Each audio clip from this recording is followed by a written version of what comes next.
Do you think the NFL schedule makers had any clue that when they penciled in Indianapolis at Tennessee for this Thursday prime time pop, that the Colts would have entered this game with a 3-game losing streak, taking on a Tennessee team that's even worse, having lost 5 in a row? May not be great TV, but it's another bettable game, another money-making opportunity as well. And that's all that counts from our perspective. Hi everyone, Al DeMarco here, and this is going to be your Thursday video report. I'll get to your free pick in just a moment and talk a little more about Tennessee and Indianapolis as well. But let's break down how the NFL season has gone so far. Last week, the favorites actually broke even with the dogs.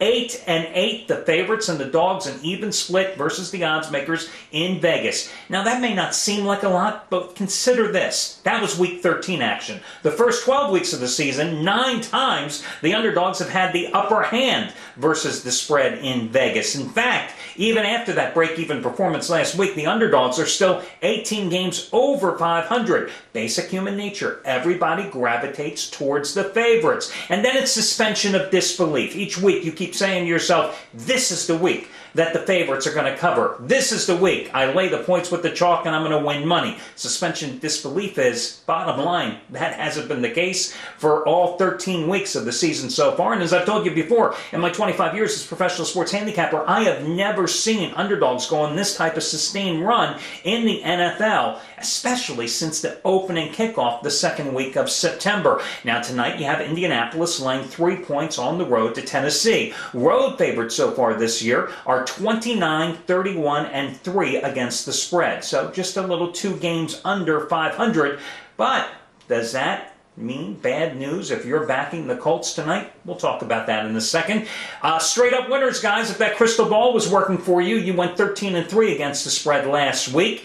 On the season, straight up winners. If you simply had the skill to pick the straight up winner in games, you have gone 120 games over 500 versus the odds makers. 120 games, yes. I mean, that is a phenomenal number. 153 wins, 33 losses against just 5 pushes this year. No big surprise. Last year through the preseason, right through the Super Bowl, the straight-up winners covered it an 82% clip. They covered it in 95% clip this year in preseason, so they're even ahead of that pace right now at 120 games over 500. Phew. I only wish it was that easy to pick up straight-up winners. We'd all be making a fortune. We'd be owning casinos rather than betting at them here in Vegas. Totals so far, 10 out of the 16 games went over the posted price last week. On the season, the totals have definitely started to skew toward the over. In fact, over the last 11 weeks, no pun intended, the overs are 94 and 64 with 1 push. So 30 games over, again, no pun intended, with the overplay the past 11 weeks in the NFL. Now, tonight, it's an interesting game, obviously, between Indianapolis and Tennessee, because, as I said, you've got a Colts team that's lost 3 in a row. The price is pretty cheap. They're begging you to take, they being the odds makers, are begging you to take the Colts because of the Peyton Manning charm. Problem is, Manning has struggled here lately. 4 of his interceptions the past 3 games returned to touchdowns.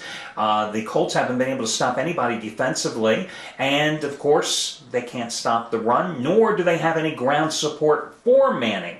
Can their defense, a defense that's giving up 140 rushing yards a game, 4.8 yards per carry to opposing backs, stop Chris Johnson tonight? Of course, Tennessee hasn't done anything offensively during its current 5-game skid, averaging just 13 points a game. Johnson nowhere close to that 2,000-yard pace that he had a year ago, and the addition of Randy Moss hasn't helped. Plus, Kerry Collins, Titans starting him tonight at quarterback. They are 1-9 in his last 10 starts straight up. Now, can Manning, once again, working without any benefit of a ground game, get the job done on the road? Couldn't get the job done at Jacksonville earlier this year. Remember that one? And Manning, of course, as I said, struggling with his accuracy of late. As far as I'm concerned tonight, there's only one side to go in this game. I'm coming out with another 15 dime release. As you know, 99% of my plays are rated between 5 and 15 dimes. 15 dime winner last Thursday night with Philadelphia over Houston. 15 dime plays in the NFL. Past 3 years combined, 30 wins, 16 losses, and a couple of pushes. 30, 16, and 2. Overall, my NFL record the past 3 years, 74 wins, 56 losses, 5 pushes. More importantly, 301 dimes of net profit after cashing with my biggest play of the season, the Patriots over the Jets on Monday night. This, of course, the 15-dime release, my second biggest play of the season. That's how much I like the game, and you can get it right now by simply scrolling down the page. Now, in terms of the total tonight, guys, and you know how good I've been with totals. Just gave you the over on Monday night. 4 out of 5 Mondays I've hit. 24 and 11. Free pick run, college and pro combined. I don't know which way to go with the total tonight. I really don't have a clue. The knee-jerk reaction would be to take the over because any game that Peyton Manning is playing, you've got a great chance of going over. But these teams are struggling. Tennessee struggling on offense. The Colts have to pick up the pace defensively if they anticipate winning this game. You know it's going to be a steady dose of Chris Johnson running the ball for the Titans, which means long time-consuming drives. The best offense or the best defense for Tennessee tonight might be, keeping Peyton on the sideline, watching Johnson churn up the yards, moving the chains all along, keeping the clock spinning.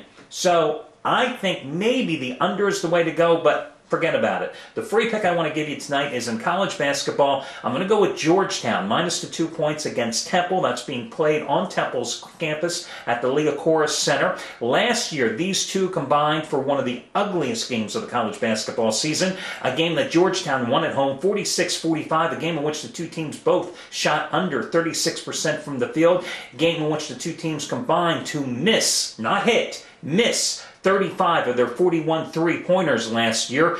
I mean, you talk about bricklayers. That's what those two were a year ago. Now, Georgetown comes into this game 8-0 straight up. Temple 5-2, but Georgetown is only a 2-point favorite. That's kind of surprising, isn't it? Obviously, one of the reasons Temple's playing at home in revenge. The other being that the Owls are coming off a road upset, which capped a 2-0 road trip in beating Maryland as a 5.5-point road dog in College Park 64-61 on Sunday. The problem with this Temple team, very inconsistent. When playing in the Old Spice Classic, a preseason tournament that most thought they would win, they dropped games to California 57-50 and Texas A&M 54-51. That tournament played in Orlando about a week and a half ago. As for Georgetown, during that 8-0 start, their signature wins have come against NC State, a team that they beat by 15 points. Then number 9 Missouri, and their only real true road test of the season. They beat them in double overtime, 111-102. And then just this past weekend, they beat Utah State, the defending WAC champions, 68-51, a game in which they struggled with their three-point shooting, only hitting 2 of 11 from beyond the arc. And previous to that, in the month of November, they hit at a 43% clip from three-point range. But against Utah State, the rest of their shooting still came through. Still hit a healthy 52.3% of their shots from the field against a very good defensive team in Utah State, a team that was holding its foes to 38.6% from the field so far this season, entering the Georgetown contest. And that's going to be crucial tonight because much like Utah State, Temple is a team that thrives defensively. The Owls giving up just 55.4 points a game, holding opponents to 37.2% shooting. I think here the key tonight, though, is that this is not your typical Georgetown team, especially not the Georgetown team that you saw last year, the team that constantly funneled the ball down low into Craig Monroe, dominated in the paint. Monroe, of course, gone, 7th-round draft pick of the Detroit Pistons this year. This is a Georgetown team that thrives on its perimeter shooting, a team that's hitting 51% of its shots from the field, nearly 40% from three-point land. I think here they're getting no respect. Yes, it will be a low-scoring game. I thought about giving you the under, the total sitting right around 125.5, but instead I think Georgetown's going to be able to pull out the win here at Temple tonight, and I'd like Georgetown by maybe 4 points in this game. They're laying 1.5 to 2, so go with Georgetown. That's your freebie. Good luck, everybody, and I'll catch you again on Friday.